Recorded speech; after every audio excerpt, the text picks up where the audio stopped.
بزرگوں دوستوں، اللہ کریم کے فضل و کرم، اس کے حبیب علیہ السلام کے توسل سے آج کے درس قرآن میں پارہ نمبر 9،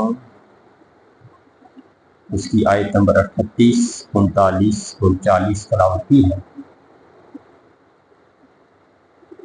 آج 12 محرم الحرام ہے،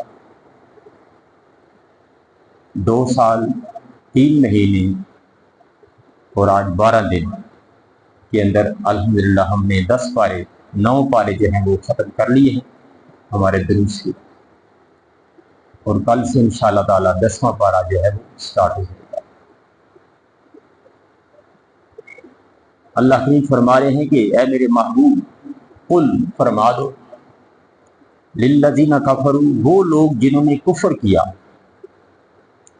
ینتہوا، اگر وہ باز آ جائے۔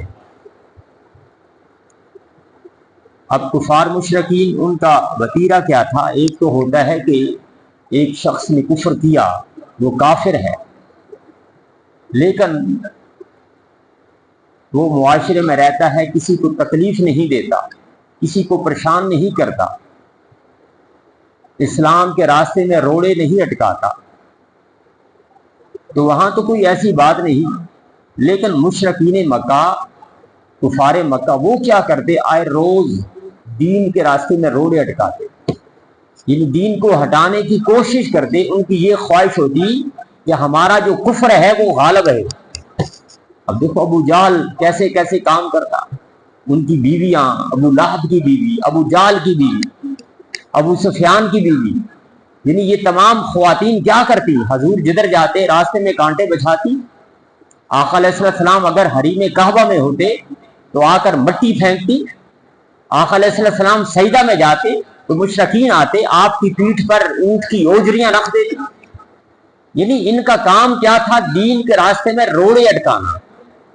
تو اللہ پاک کی ذات یہی فرما رہی ہے کہ میرے محبوب فرما دو، للذین کفروا، وہ لوگ جنہوں نے کفر کیا، ینتہوا، اگر وہ باز آ جائیں، اپنی اس کمینی جو حرکت ہے اس سے اگر وہ باز آ جائیں تو یغفر لہم، ان کو معاف کر دیا جائے گا۔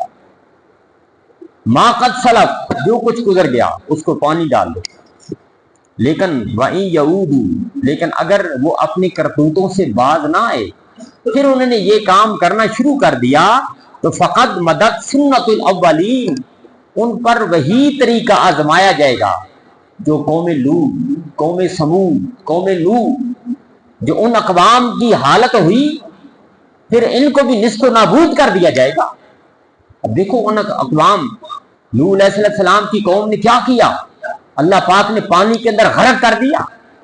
قوم لوط کا کیا حال ہوا؟ پتھروں کی بارش ہوئی، ان کی بستیوں کو اٹھا کر آسمانوں پر لے کر گئے اور زمین پر دے مارا، یعنی قیامت تک ان کا نام و نشان تک ختم کر دیا گیا۔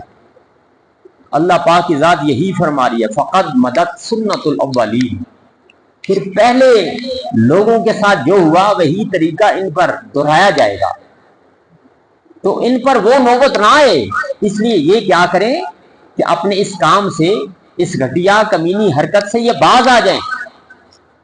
وقاتلو، پھر اللہ پاک کی ذات فرما رہی ہے کہ میرے محبوب اے مسلمانوں، وقاتلوہم، اور ان سے جنگ کرتے رہو، حتی لا تکون فتنۃ، یہاں تک کہ فتنہ ختم نہ ہو جائے۔ اب فتنہ سے مراد کیا ہے؟ فساد۔ اب یہاں پر صرف مشرکین انہی کو تنبیہ نہیں کی جا رہی، بلکہ معاشرے کے ہر فرد کو، یعنی جو بھی فسادات پھیلاتا ہے دین کے راستے میں۔ اس وقت تو مشرکین تھے نا، کفار تھے، لیکن آج ہماری مسلمانوں کی صفوں کے اندر آج بھی بے شمار لوگ ہیں جو بھی دین کا کام کرتا ہے، روڑے اٹکاتے ہیں۔ کہیں نہ کہیں ہر شخص جو ہے فسادات کی بھیٹ چڑھتا ہے، کہیں نہ کہیں وہ کوشش کرتا ہے کہ دین کے جو بھی کام کریں کوئی نہ کوئی رکاوٹ ڈالنے کی کوشش کرتا ہے۔ لیکن جو ایسا کرے گا نست و نابود ہو جائے گا، دین جو ہے پھیلتا جائے گا، دین چلتا رہے گا۔ لیکن دین جو ہے، دین کا کام، دین سے کیا مراد ہے؟ وَيَكُونَ الدِّينُ كُلُّهُ لِلَّهِ، اور سارا کا سارا دین اللہ کے لیے۔ دین سے مراد کیا ہے؟ دین کا معنی ہوا کرتا ہے بالادستی، غلبہ، इक़्तिदार ये दीन है, यानी इक़्तिदार जो है वो रब का हो, गलबा रब का हो, बालादस्ती रब की हो, वहां पर किसी और की मैं ना चले। जो हुक्म चले, जो शरीयत हो, जो कानून हो, वो रब का हो। तो अल्लाह पाक की जात, यानी ये बड़ी अहम आयत करीम है, वक़ातिलूहुम, यानी खा वो मुसलमानों की हुकूमत हो या मुशरकीन की हुकूमत हो, लेकिन अगर मुसलमानों की भी हुकूमत है लेकिन वहां पर दीन गालिब नहीं है तो क्या करो, वक़ातिलूहुम, उनको उनके साथ जंग करते रहो। ये दीन का मतलब नहीं है कि आपने 5 टाइम मस्जिद में आ जाना, नमाज पढ़ लेनी, सिर्फ नमाज पढ़ लेना ये दीन नहीं। रमजान शरीफ के रोजे सिर्फ रख लेना ये दीन नहीं। अगर इस्तात रखते हैं तो उम्रे पर चले जाएं, हज पर चले जाएं, ये दीन नहीं। दीन क्या है? सबसे बड़ी जो चीज है, कानून को नाफिज करना, अल्लाह का इक़्तिदार उस जमीन पर बर्पा करना, रब का इक़्तिदार, रब की जो बालादस्ती है उसको उसका गलबा हो जाए। आज हम देखो, हमारा नाम क्या है? इस्लामी जमहूरिया पाकिस्तान। यहाँ पर कवानीन जितने भी हैं, क्या वो हमारे इस्लामी कवानीन है, ब्रिटिश कवानीन है? आप अदालतों में चले जाएं, क्या चोर के हाथ काटे जाते हैं? जानी को संसार किया जाता है? जो फ्रॉड करता है उसको वो सजा दी जाती है? कातिल को फांसी दी जाती है? इक़्तिदार क्या है? आज भी कवानीन जो है, कवानीन सारे के सारे यहूद के हैं। हम तो सिर्फ नाम के मुसलमान हैं, हमारा तो फिर मुल्क नाम का जो है मुल्क हो गया। जब इक़्तिदार किसी और का हो, जब गलबा बालादस्ती, हम जो भी बात हमने करनी होती है हम उनसे मशवरा करते हैं, उनका हुक्म मानते हैं, जो उनके इकामात आते हैं हम वो काम करते हैं।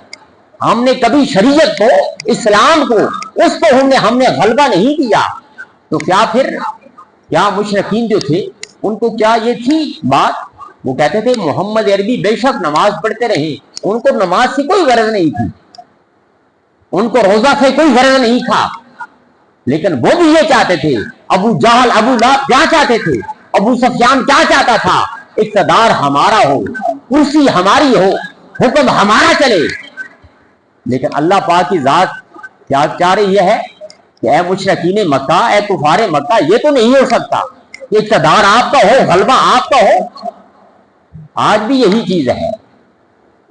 तो दोस्तान मोहतरम, दीन क्या है? दीन बालादस्ती का नाम है। हर रूल, हर कानून जो है वो रब का चले, फिर सही मानों में दीन जो है उसका फैलाना है। तो उस वक्त तक खा वो जिस तरह का भी मुल्क हो, क्या करो, उसके साथ जंग करते रहो, जहां तक के जो साढ़े इक़्तिदार हैं वो भी वो ना आ जाएं जो शरीयत को लागू करें।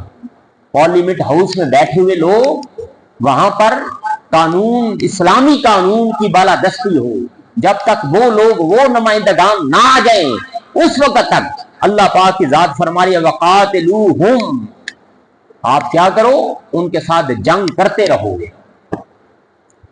फ़इन कहो, और अगर वो बाज आ जाए तो फ़इन अल्लाह, बेशक अल्लाह ताला, बिमा यहमलून बसीर, जो कुछ वो करते हैं देखने वाला है। वाइन तवल्लो, और अगर वो रूगर्दानी करे, फ़अलमू, फिर जान लो कि अन्नल्लाह मौलाकुम, बेशक अल्लाह ही तुम्हारा मौला है, अल्लाह ही तुम्हारा दोस्त है, वही तुम्हारा मददगार है। अगर आप एक शख्स को समझाते हैं वो फिर भी रूगर्दानी करता है तो फिर अल्लाह पाक की जात फरमाती है कि मेरे बंदे हट जा, अब इसकी खबर मैं लेता हूं। फिर वो अपने तरीके से बंदे को समझाता है, और उसको समझाने के बड़े तरीके आते हैं। निहमल मौला व निहमल नसीर, वो बेहतरीन मददगार है और बेहतरीन जो है इंसान का वो मौला है। अल्लाह करीम की बारगाह में दुआ है, अल्लाह करीम हमें कुरान मजीद